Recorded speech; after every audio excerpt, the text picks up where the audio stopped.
There's something infectious about the St Paul's Carnival. The beats, the smells, the smiles on everyone's faces. No wonder then that 100,000 people from across the country turned up last year. But few put their hands in their pockets to contribute to the cost of staging the event. Donations averaged just 3 pence a visitor, which is why this year's carnival celebrations are being cut back. The news hasn't gone down well in St Paul's. It's degrading our culture. It's taking away all the fun that we normally have, bringing so many different nations of people together. I think it's appalling that things have been arranged without the community and the local businesses as well being informed. I've lived on City Road since I was about 8, and I just remember it growing up. It's just such a shame that they're not going to have it properly, really.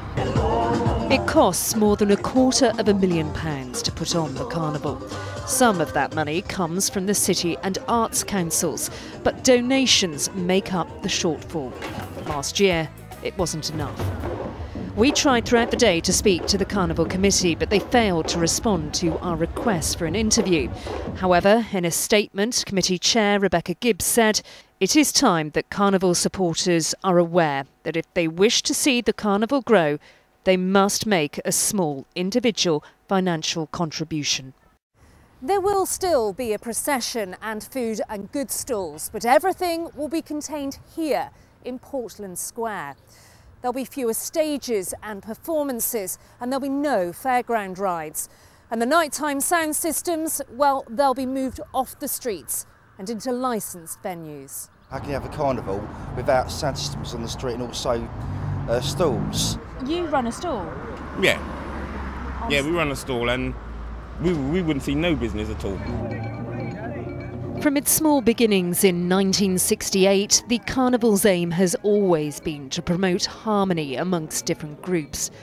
But the fear tonight of many of those I spoke to in St Paul's today is that downsizing this year could mean the beginning of the end of one of Bristol's most important cultural events. Rebecca Broxton in St Paul's for the West Country Tonight.